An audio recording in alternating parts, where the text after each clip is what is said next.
جادوگروں کے علاج کے لیے کیا آپ وہاں جاتے ہو؟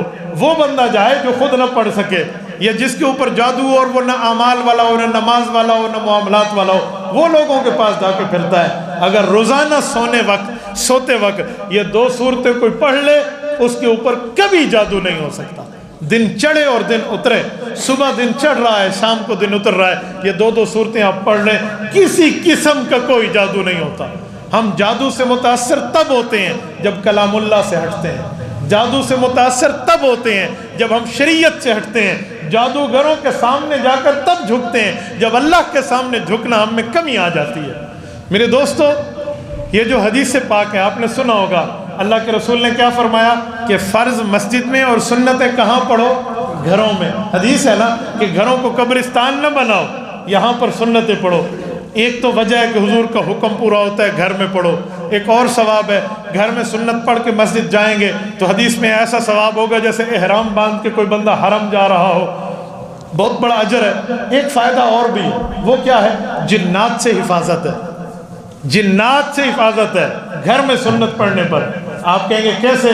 میں جملہ سمجھاتا ہوں۔ محلے کا کوئی نیک بندہ ہو، بزرگ ہو، وہ گزرے نا تو شریر بچے بھی ٹھہرے ہو نا، جو شریر اور شرارتی ہوں وہ بھی تھوڑے سائڈ پہ ہو جاتے ہیں، بزرگ جا رہے ہیں، تھوڑا سا شریروں کو بھی احترام آ جاتا ہے۔ تو جو شریر جنات ہوتے ہیں نا اور جو گھروں میں بستے ہیں، کیونکہ جنات ہم سے 9 گنا زیادہ ہے، جہاں 1 بندہ وہاں 9 جن، جہاں 2 بندے وہاں 18 جن، جہاں 3 بندے وہاں 27 جن، ہم سے 9 گنا زیادہ ہے، 9 گنا، جہاں 9 بندے وہاں 900 جن بیٹھے ہیں۔ تو یہ عالم جو ہو نا، تو اس وقت شریر بھی ان میں ہوتے ہیں۔ شریف تو اثر نہیں کرتا، شریر اثر کرتا ہے جب بندہ گھر میں سنت پڑھتا ہے، نوافل پڑھتا ہے، اشراق پڑھتا ہے، اوابین پڑھتا ہے، چاشت اور تہجد کی نوافل پڑھتا ہے، تو شریر جنات پر روب چھا جاتا ہے۔ وہ کہتے ہو یہ تو اللہ والا ہے، یہ تو سجدہ کر رہا ہے، یہ تو اللہ سے مانگ رہا ہے، وہ اس کا تو مصلی ہے، وہ اس کا تو یہاں گھر میں وضو کی ترتیب۔ وہ ڈر جاتے ہیں، وہ کبھی قریب نہیں آتے۔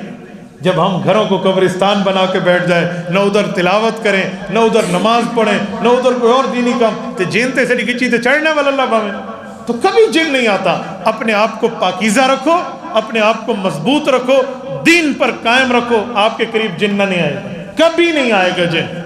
ہاں کسی چھوٹے موٹے نے چھیڑا بھی تو آپ یہ پڑھتے رہیں، وہ چھیڑنے والے ان کو ان کے بڑے سمجھائیں گے، جنات کے چھوٹوں کو جنات کے بڑے سمجھائیں گے، وہ اس کے قریب نہ جانا، یہ تیرے چنگل اور دام تصویر میں آنے والا نہیں ہے۔ میں اپنے مشاہدے، اپنے تجربے کی بات کرتا ہوں۔ میرا ادارۃ النعمان یہ 2013 میں بنا، نئی عمارت جو بنی ہے، اس کی تعمیر ہوئی اور ہماری نئی عمارت بن گئی۔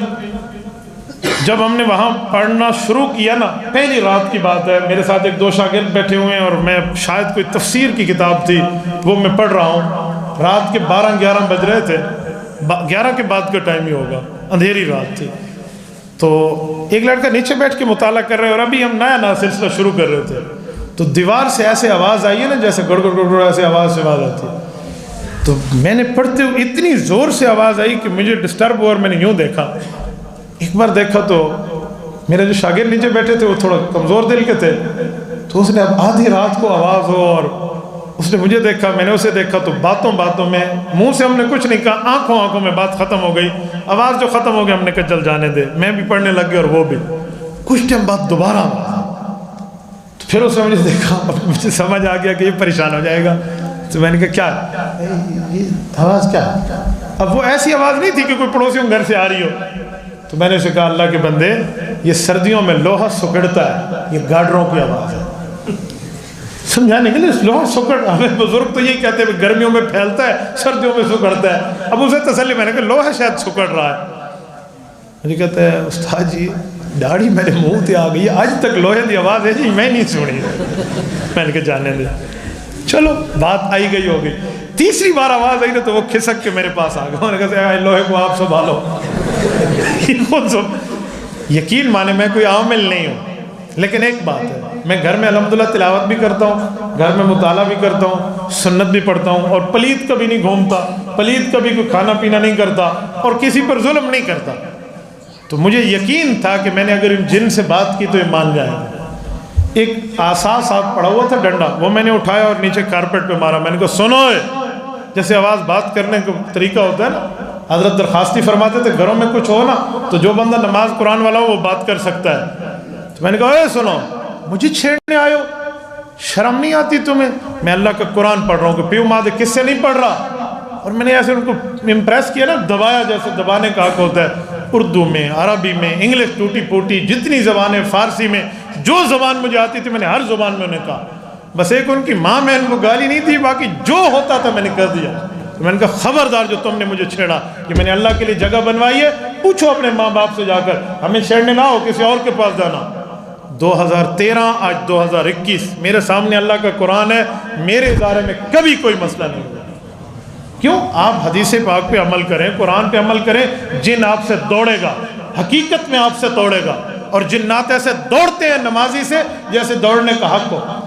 میرے ایک شاگرد ہیں, اس کے بھائی کے اوپر ایک پری عاشق تھی, مجھے نہیں پتا عاشق ہے, تو وہ کہتا تھا میرے اوپر پری آ جاتی ہے اور وہ باتیں کرتی ہے فلاں. ایک دن میں ان کے گھر دعوت پہ بیٹھا تھا اور اس کے بھائی کے اوپر پری آ گئی, دوسرے کمرے میں تھا. جب پری آتی تو 3 گھنٹے اس کے قریب کوئی نہ جاتا اور وہ تھپڑ جھپڑ مارتا. تو میں نے سورۃ الجن پڑھی اور میں نے کہا مجھے لے جاؤ اس کے کمرے میں. وہ مجھے لے گئے تو بالکل سکون سے وہ لڑکا اٹھ کے بیٹھ گیا. خیریت ہے, بالکل سکون کے ساتھ نا. تو میں نے کہا مجھے بھی پری دیکھنے کا شوق ہے, صاحب کو لکھاؤ کہ جی ہوتی ہے. کہتے ہیں آپ کیا کہہ رہے ہیں؟ میں نے کہا وہ پری وری کہاں ہے جو تیرے اوپر آتی ہے؟ میں پری دیکھنے آیا ہوں, دکھا میں. انہوں نے کہا جی کوئی پری کچھ بھی نہیں ہے.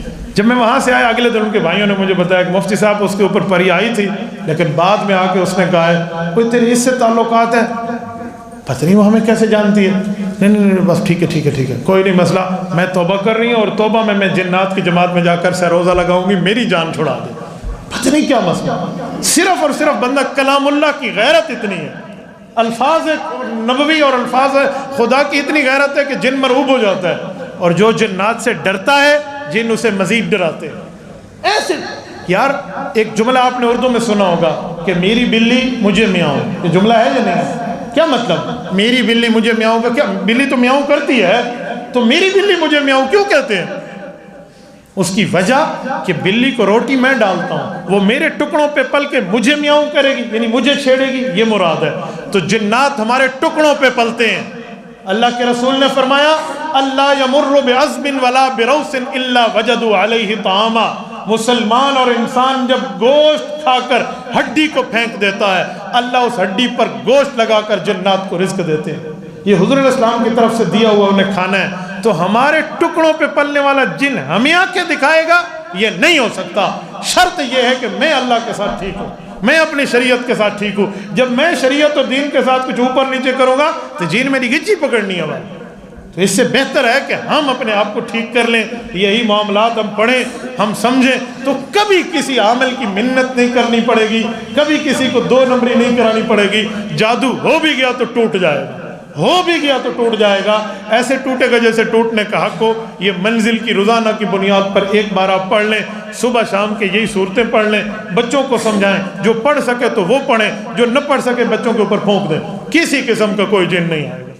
تبارك الذي نزل الفرقان على عبده ليكون للعالمين نذيرا.